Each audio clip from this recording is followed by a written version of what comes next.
So it's also knockout rugby, so completely different setting, and I don't think the influence or the relation between the two games on the day will make much difference. Obviously, we did look at it during the preparation and to make sure, that we're aligned with what we're doing, but it's going to be a completely different game than what we've seen before. This time last year, you were preparing for a quarter-final against Munster. Are there any lasting lessons from that game, or do you still think it could easily have gone your way? That's a theme here. We always learn from every experience, every game. And I think all champions keep on learning until the day they stop. So there's still so much more for us to unearth. And obviously from that game last year, we took a lot of lessons, also inspiration. Yes, things that we did differently in our approach and our alignment and in going into this game. And then obviously I think the occasion is a bit different than it was last season for us. So hopefully we're a little bit more calmness around what needs to be done. That's great. Thank you. Stephen Nell, you're next on the screen there. Thank you very much. Hello, Franco. Hello, Stephen. Franco, the Stormers have announced that Evan ROOS will be missing this game, picked up concussion during the week. Is that a big one? I mean, Evan is a big player for them. Does that maybe make your job a little easier? Agreed that he might be a loss for them.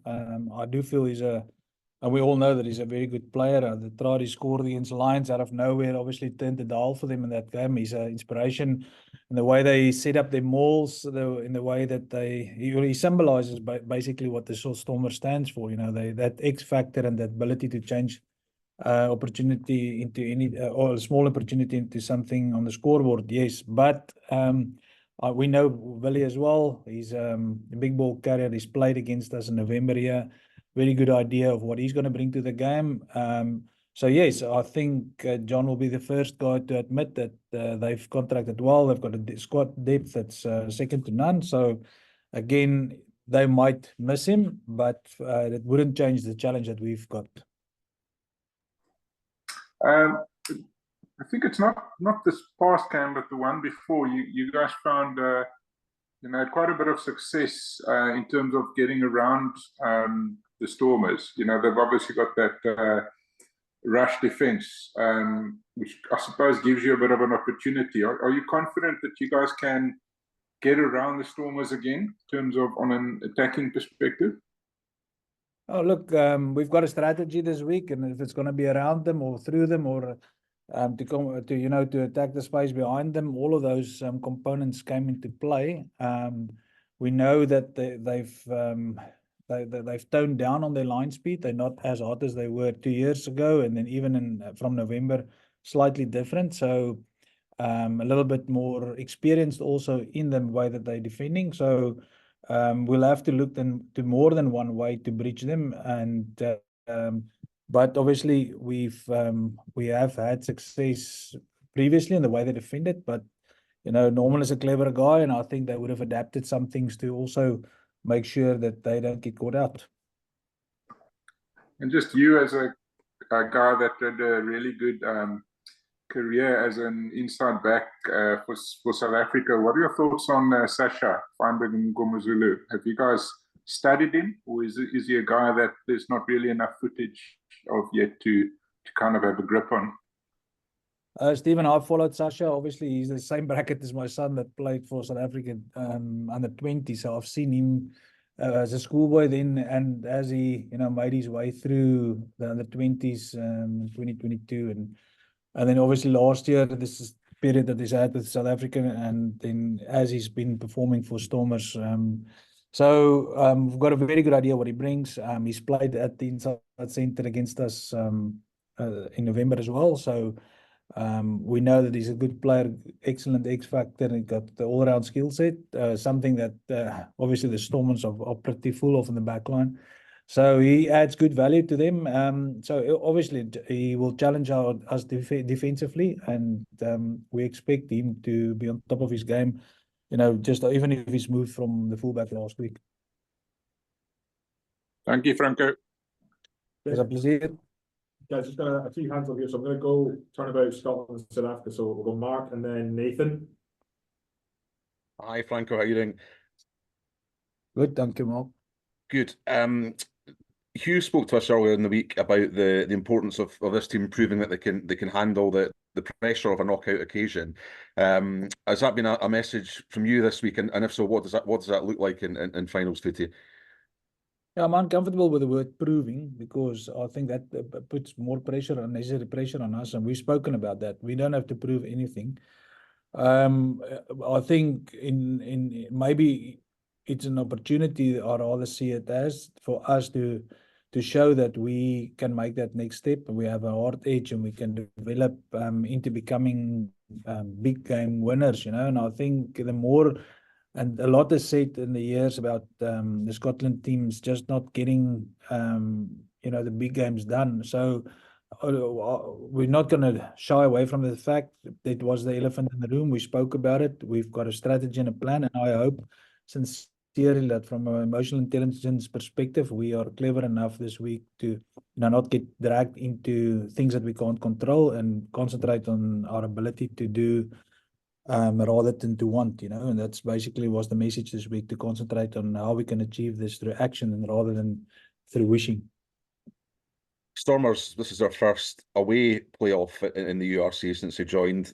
You know, particularly with that excellent home record that you guys have at Scotstoun, do you plan on really taking the game to them? Yeah, of course. I think we're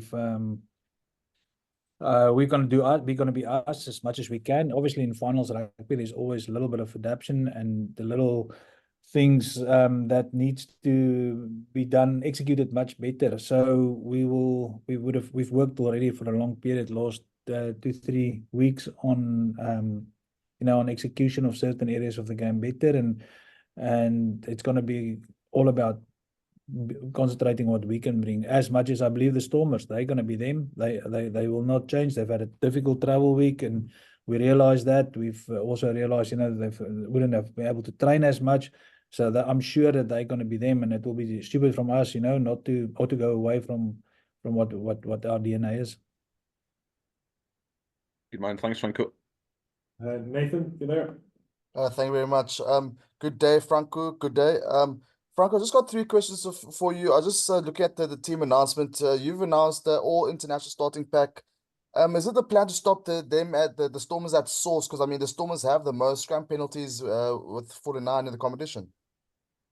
Look, I don't want to call it an international pack because they're a club pack on the weekend with international experience. I agree, and as much as the Stormers have that influence, so the fact that they the fact that they are not going to be selected all together is obviously, we lean on their experience, we lean on their qualities, and regardless of you know, of what the Stormers are going to bring, that we need to be good to the set piece as it is. So hopefully it's more about what we can do in the set piece than just to, you know, absorb the pressure that the Stormers will bring in that part of the game. We all know the Stormers have an expansive game plan on attack and utilize the outside backs quite a bit.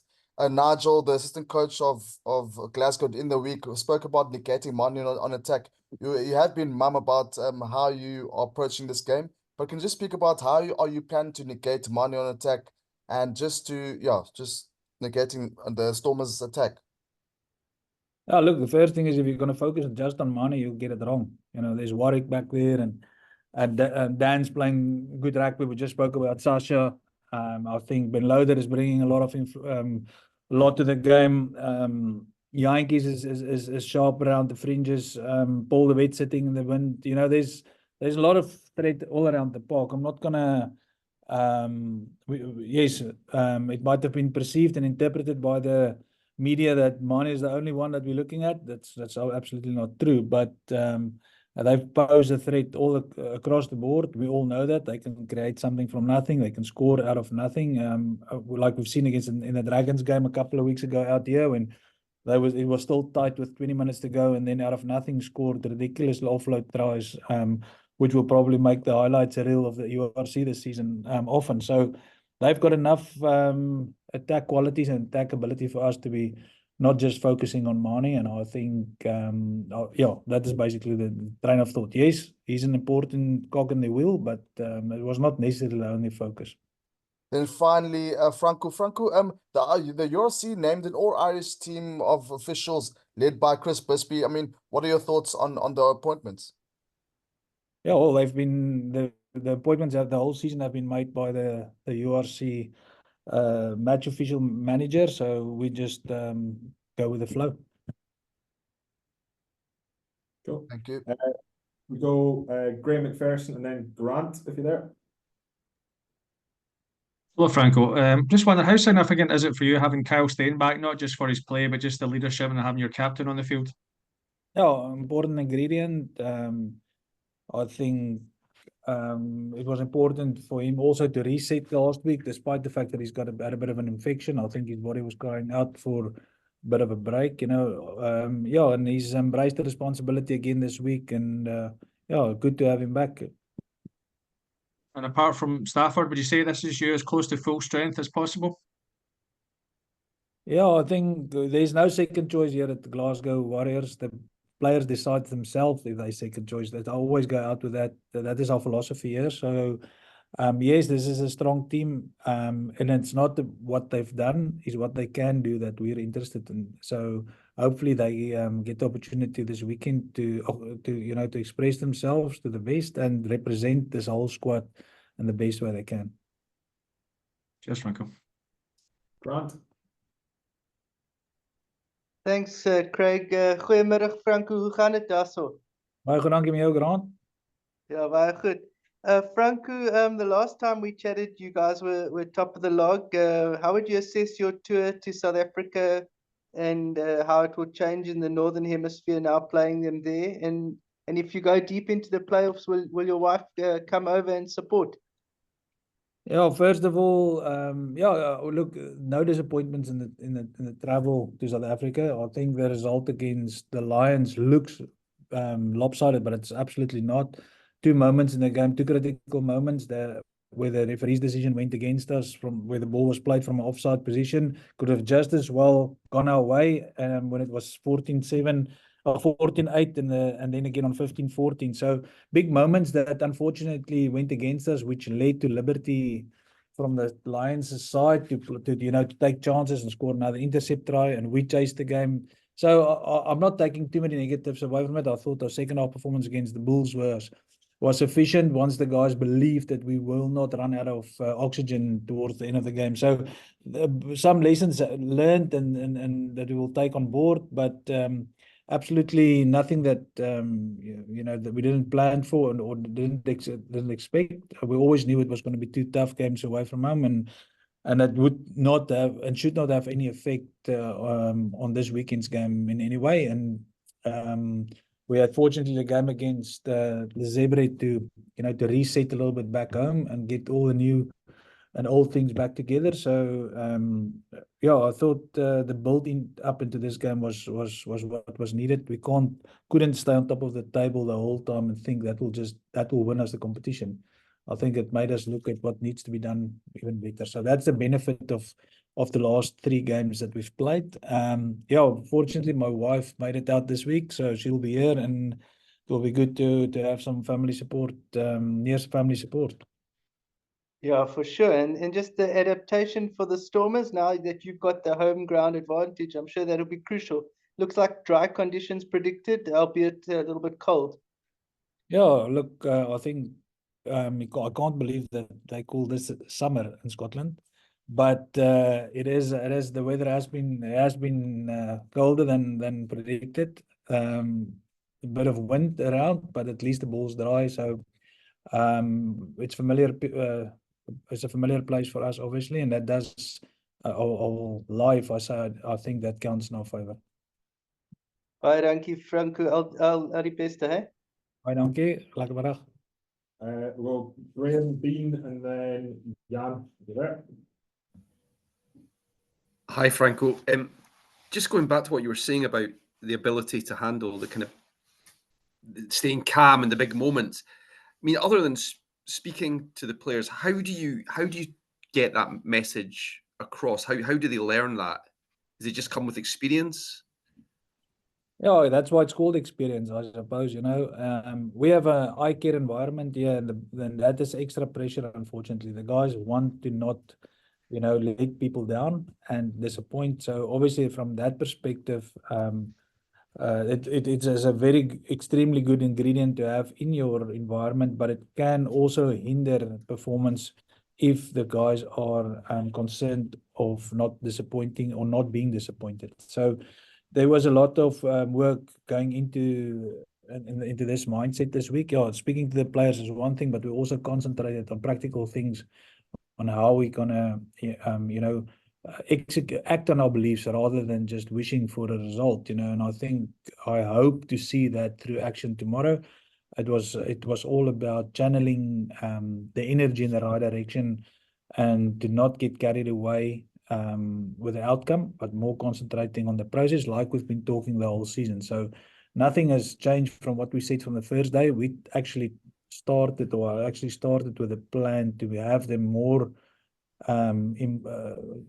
emotional under control in this game already from the first game this season, to make sure that we don't get into what's happened in the final last year of the EPCR, where we end up coming into the changing room half time and they don't recognize the environment because of the nervousness that's in the team and the excitement about that. So, I mean, all top sport people and champions at some stage have to deal with this, and I hope that we've done enough for them to execute better this week. Thank you. Thanks. Jan? Thank you very much. Middag Franco. Ek hoor jy praat so lekker van die somer daarso. Dis vir ons net so, is winter en is dieselfde weer. Ja, nee, ek moet sê ons het nou meer sonbrand gehad daar in Suid-Afrika, en 'n paar dae wat ons hier nog gehad het. Dis koud en nat. Franco, sorry, apologies to the English guys that didn't understand that. Just for clarity, I actually answered most of what I was going to ask in any event, but just for clarity, when you talk about you talk about composure in the big moments, staying calm, the composure you need in a playoff, which is far more important than in a pool game where you actually got a second chance. But in the final, if you make that one mistake, you're gone. Yeah, obviously you got to construct your own momentum. I think that is the important thing. I think it's important to make sure that you don't get overexcited about opportunities that present, and also have the ability to get out of your half and make sure that you don't give away points after you've scored points. I think that is important. If you can, both teams will know that. So for us we concentrate to concentrate so only on winning with the ball, we would have gone wrong. It's also about winning without the ball that needs an emphasis. And again, it is through action. It's not necessarily just in words. So hopefully the way we trained and prepared will allow us to concentrate on the process, like I explained before. Yeah, you touched on it, that the Stormers got all these X factors and they've got threats all over the park. But what do you think is their biggest strength? If you have to put one thing, what is their biggest strength? Yeah, I think their ability to score points from anywhere. You can never be off it. I think their individual, the way they back or forwards back, the individual brilliance at the back of the back line up. They create good attack platforms through the scrum. They scrum well. We know what Neetling and France, what they can do there. The Dwewa starting, it's obvious that they're gonna target that part of the game. They've got a good set piece which gives them a platform, and then their ability to work for each other. If there's anything loose or the ball bounces in the wrong direction or there's a small opportunity, they jump at it. And then off the back of that, they have the ability to turn your errors into points for them. And I think that is where it's crucial, to not allow the game to get loose and away from us, because I think that is where they thrive on. Thanks very much. Bye, donkey, Franco. Last couple, so Callum Crowe, if you're still there, and you might have just dropped off there actually, and Dylan. I don't know if Callum's still on the call. If Callum's not still on the call, Dylan, if you want to jump in, if there's anything you want to ask. I'm all covered, thanks. Any more? Great. All right, thanks, guys. If I can ask you to hop out, I'm going to bring our colleagues from the Broadcast and Press Association in. But thanks for your time, and thanks for everyone. See you guys tomorrow night. Craig, Thank shall we you. Are you well? Yeah. Sorry about that. We took a long time to get from captains in the traffic. Yeah. No problem. Dobbo, if we can just maybe start with the team selection. The changes we got, Warwick coming in, obviously, then the midfield switch, all new front row, and Villy in place of Evan. Maybe if you can just run through those and the rationale behind it. Yeah, I think so. Starting with the midfield change, what was there? Well, we just thought we got Warwick back. We wanted Sash on the field. He's probably better up in 10, 12. So yeah, that was almost planned. We just didn't want to, having lost Damien, like I said, the game against the Lions, we didn't want to lose Warwick as well. The Arcs remain 15s. So, but Sash on the field, so that's the change there. Front row, we're just literally really pleased with Brock, France, and Joe, especially last week. Probably our number one front row at the moment. But it gives us a hell of a good, also does give us a really strong scrumming sort of second reserve front row as well. I mean, it's largely rotational, but I think the way Brock is going, Joe's going at the moment, they made such a difference last week. And Evan is a disappointment in a sense, you know, well, obviously disappointment. It was a sort of freak knock at training. Concussed, he's been immense over this week, but from adversity comes opportunity. And a guy like Villy, I'm really thrilled for him because he's had a tough season. The way that guys have been playing, because we put ourselves under pressure from that tour in terms of results. We haven't done the sort of as much rotating as we'd like. So it's a great opportunity for Villy. Okay, and then high summer in Glasgow. I see you got the rain jacket on. What are the like? Here it's cold. This is Africa. Yeah. It's properly Typical summer weather. This is if you work it out logically. If February's our high summer, and it's August is there. This is December for them. Yeah. No, it's not Silly. Rocky, how was the captain's run on the 4G? Did it go well? No, it was good. Yeah, the surface is good. Yeah, so no. Yeah, we played in Connacht, so yeah, everybody's used to it. So it's not going to be an issue tomorrow. Yeah, and we've had obviously we've had 6 playoff games in this competition over the last 2 seasons. What's the mindset like for the first ever away playoff? No, I think yeah, from a team point of view, it's yeah, we need to do what we need to do. In terms of we're not going to change everything. Yeah, it's sticking to like the rugby we've been playing to get us here. So that's probably the biggest mindset of all the travel and stuff, is just to focus on ourselves. Okay, nice one. Nathan's got up, so we'll go. Thank you, Mike. Can you guys hear me? There's a bit of a. Yep. Right, perfect. Guys, good day. Dobbo, the assistant coach of Glasgow said that he was Coach Nigel Carolyn. Said they were targeting Mani. And I'll quote, he said, if you can quiet him and get him off his game, they don't function as well. I mean, what are your thoughts to that statement? Yeah, I suppose it's pretty obvious. Trying like he's potentially a world-class flower, does a lot for our game. I suppose we'd also have a look at trying to throw him out of his stride. So quite sure how you do it. You know, we tend to be very much a team that's self-focused and trying to get better ourselves. Can't actually remember the last time we sort of maybe Botia against La Rochelle, where we sort of single out an opponent.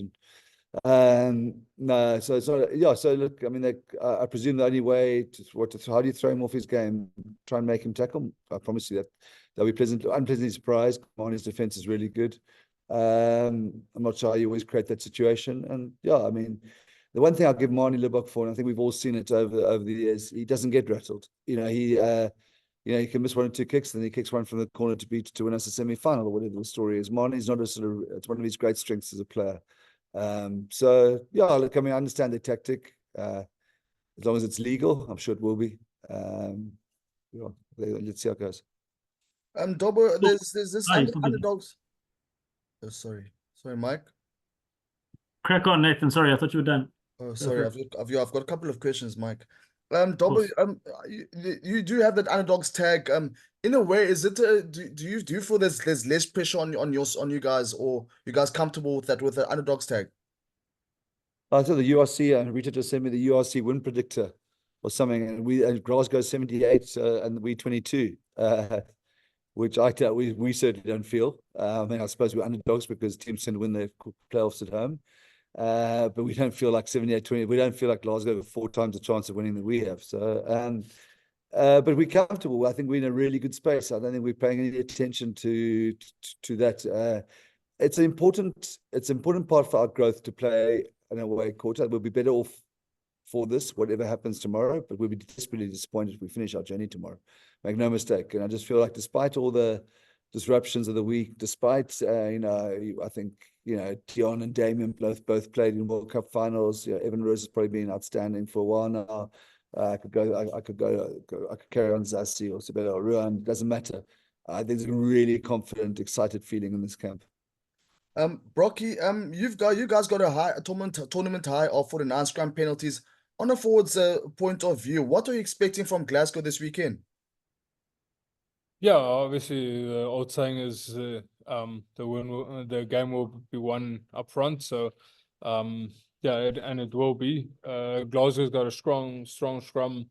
With Ferguson, he's a British Lion, so we're expecting, and they compete well on our lineup. So we're expecting a massive game tomorrow in terms of the set piece. And then finally, one question for now, and then I'll stop for a bit. Dobbo, I remember Gavin asked you in the beginning of the week if Warwick is okay to play, and your response was, who knows? But how has Warwick looked in training this week? No, listen, that was a complete joke. I was joking about Warwick being, it's an in-joke amongst the team. Warwick tells us he really manages himself very, very well. No, he's trained. I think one thing that's changed a lot about Warwick from when he came to the Bulls, and then it's changed a lot from when he was with us in the first URC season to now, his training hours.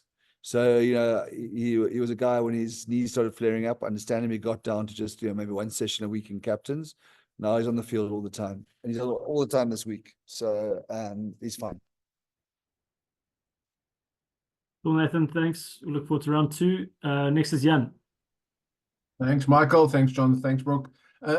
John, obviously, the record says for itself. I mean, you've never won there. They've never won at Cape Town.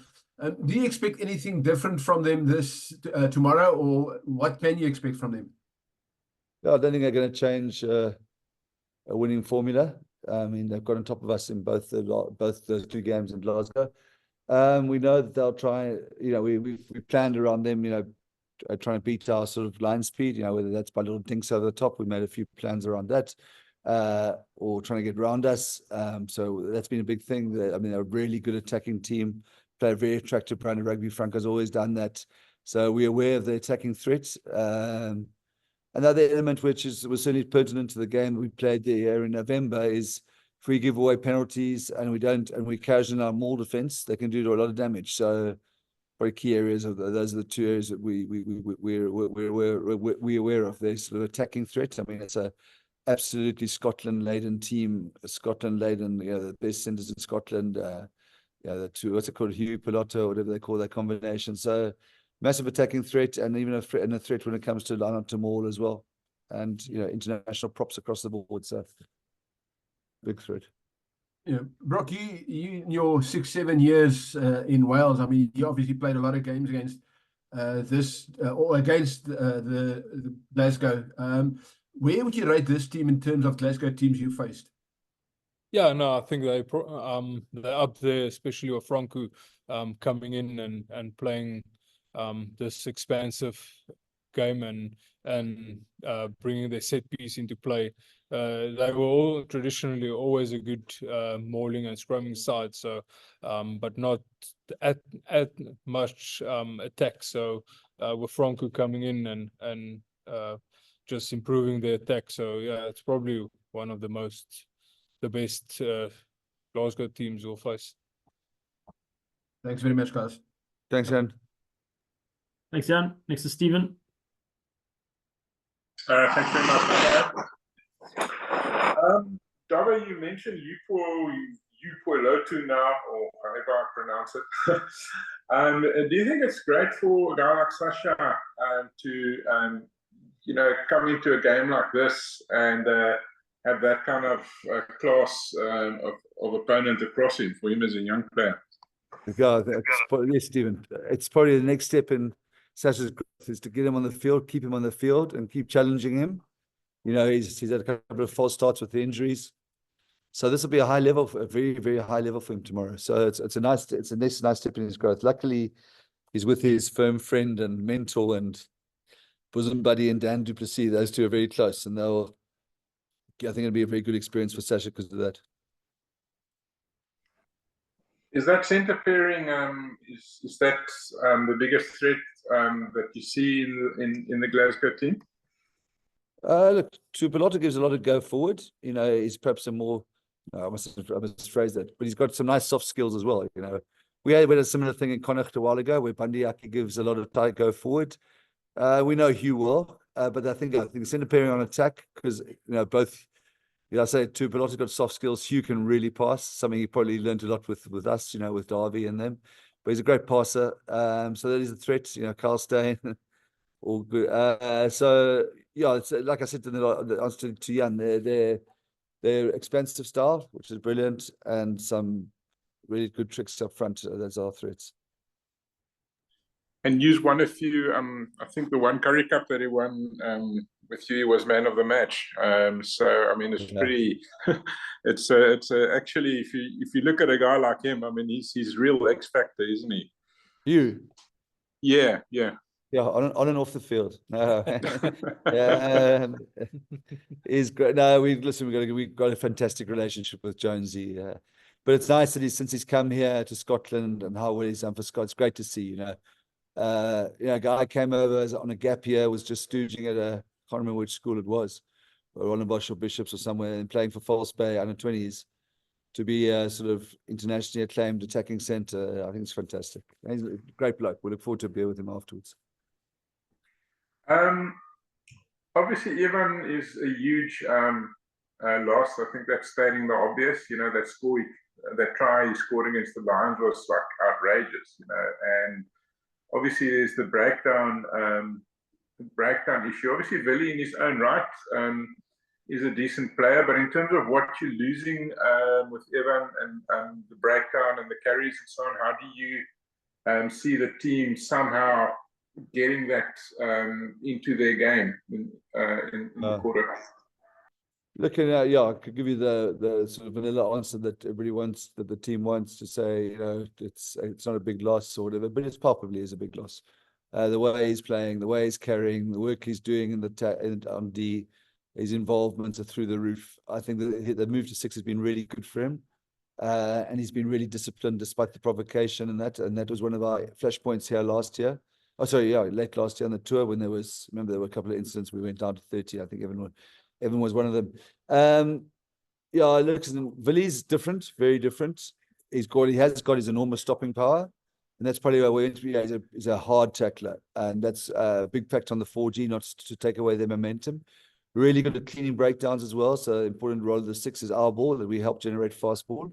He's not the classic stealer, but he can cause a lot of nuisance at the breakdown. It's it was a tight call between him and Marcel, but we thought Marcel, runner. As the game opens up, his intensity and work rate be useful, but we wanted Billy's physical presence. But he's had a tough season. He hasn't gone his way because the team's been under pressure. So it's nice for him to get opportunity. If we get Billy, the Billy who won the Currie Cup final so brilliantly for Griquas a couple of years ago, we're not going to feel the loss of Evan ROOS. So just genuinely happy for Billy. I mean, sad, happy for Billy. There was something that went down, in this while you were overseas, is this whole big issue of the arbitration around the Currie Cup. It's a very complicated scenario because obviously you've got this thing of the player rest, which is important. But now, if the Currie Cup goes ahead between July and September, that means you've got literally next year. Take guys out of the URC. So it's practically impossible for the Currie Cup to go ahead now. So what are your thoughts on that whole thing? Because it leaves a lot of your players in limbo, and what do you see as the solution for that?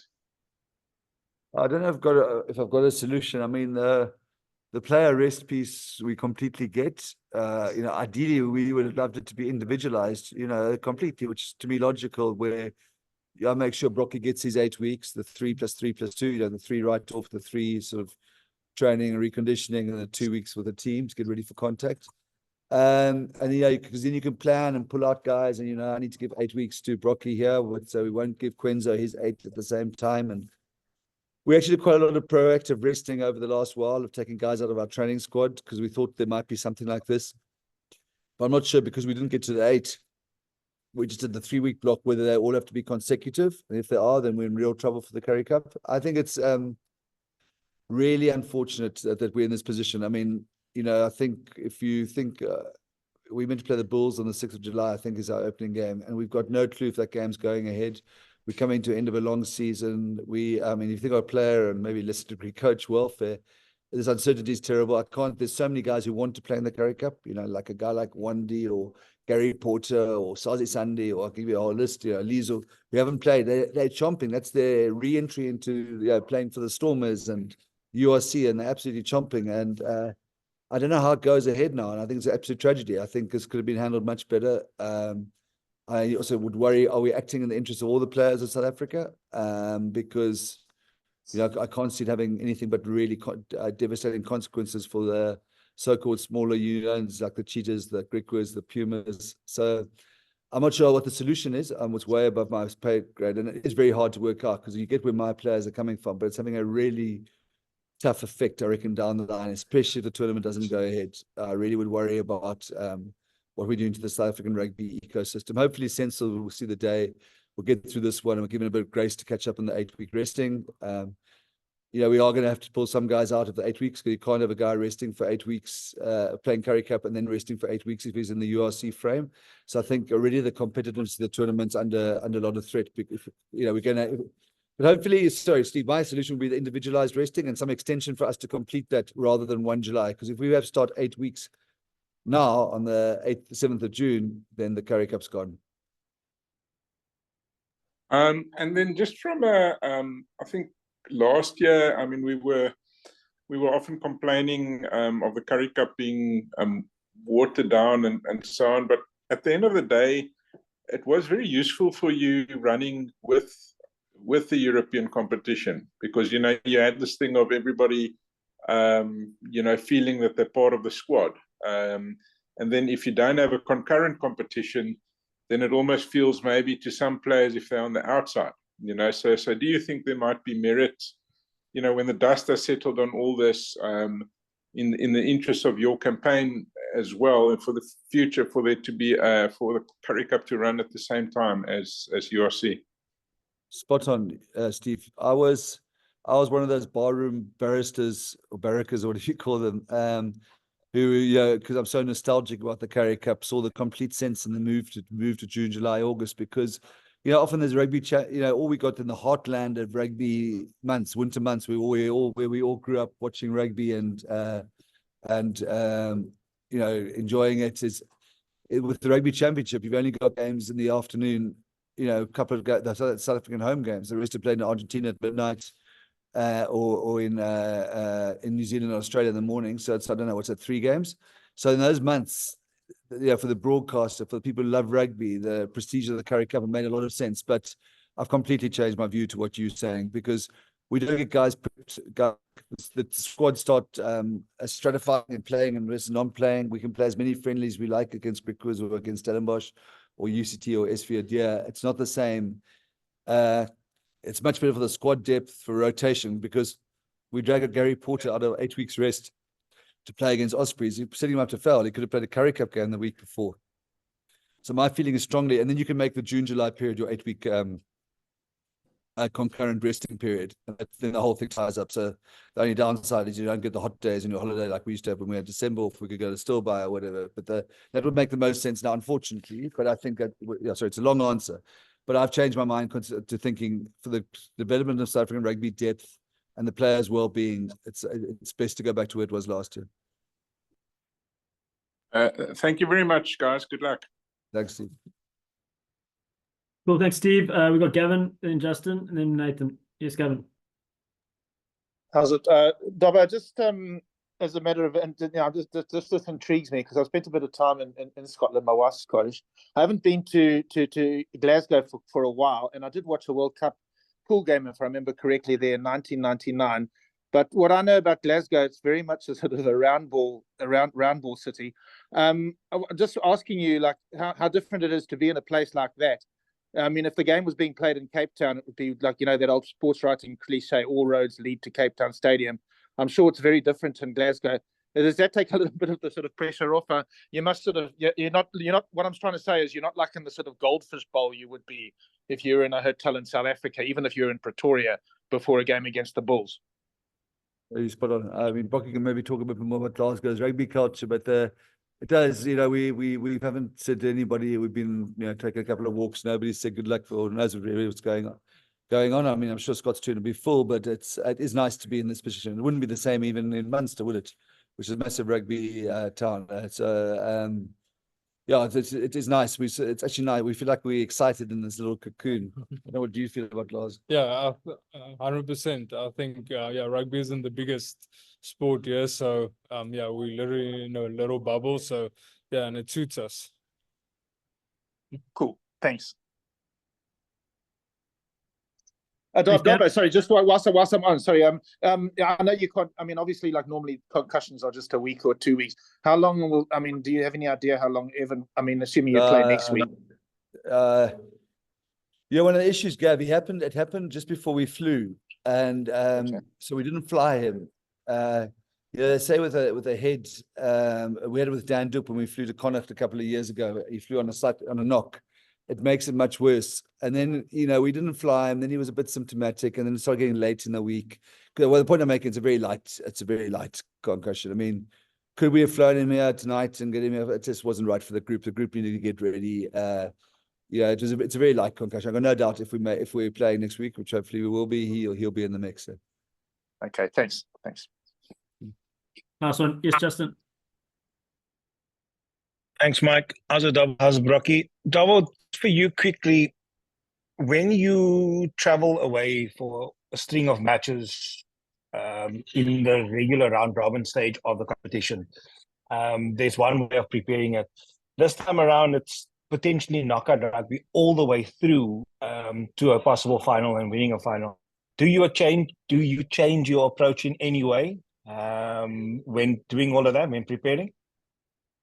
No, I mean, we probably taper a little bit, and that's probably was forced. Yeah, we would be tapering from a sort of training load point of view anyway for playoff, but also helped by the fact that we sort of flew over 3 days. So we've tapered quite a lot in training, but the approach in terms of how we want to play the game, I think there's some areas that we want to be better at. But like we say in this team, we are who we are. We just got to make sure we can impose our game plan. But yeah, no, we're not changing. There's no sort of thing like we're just changing everything to a territory-based game or a position-based game. I think that will cause insecurity amongst the players. So we're going like we are. Thank you so much. Thank you, Cool. Justin. All right, to finish, we've got Nathan. Yes, Nathan. Thank you again. Dobbo, just got one final question. Munster, I just want to get back. Last year, Munster, from the quarterfinal to the grand final, they've won every single game. Does this, in a way, is this the same like situation for you guys? Do you feel like it's the same scenario? Well, Brocky, I think, came up with the term, or somebody, it was Reiner Grondpad. And we've packed. I mean, we'd like nothing more than to get to Thurman Park and Munster next week. Yeah, we have talked about it, you know. And honestly, Nathan, I'd like it to be much more than 1 week, but this is a good thing for us, and not in terms of the revenue and the stadium sales. You know, we've won 5 of our 6 last away games, if you include the game in Northampton. What we said at the start of the season, there were 2 objectives for us as a squad, because don't forget, we're a big project. You know, we're not. Yeah, we're only URC in our first year, and that we all know that. But we want to become a properly established team that can compete deep into Europe and all that. And that was a 3 to 5 year plan, and obviously the equity deal was a big part of it. But there were 2 things that needed that were really important to us: was winning away. We're sort of seeing a change there, and we're getting confidence. So this is a good experience in a away playoff. And the second thing was our squad depth. And then I was fooling around with Mike this morning, saying, you know, I'll give you a team that could play us that's not in the 23. I could get who's contracted next year or even this year. Steve Sakitsov, Lizo, Skara, JJ, Sazi, Gary Porter, Schikkelings next year, Dion Ferry, Evan Ruiz, Keke Marabi, goes 9, Stefan Grad, Yuri Mattia, Damien Willemse, Ron Nell, Sebella Sadatla, Lewin Zas, Clayton Domikis. That we've got those guys not available, not playing, some of by choice, some are injured, shows that we are growing in terms of a squad, because that team against our current team would be worth the ticket price. So in that point of view, we've ticked those sort of boxes of growth. It's just really important that the only one of these away playoffs is not tomorrow's. Probably your question started with, you know. We'd like 2 or 3. Nice one, guys. But don't forget, if Ospreys win tonight and we win tomorrow, we Cape Town Stadium next week. See you there, my boys. Thanks. Right, we'll get you tomorrow. Thanks, Dobbo. Cheers. Thanks, guys.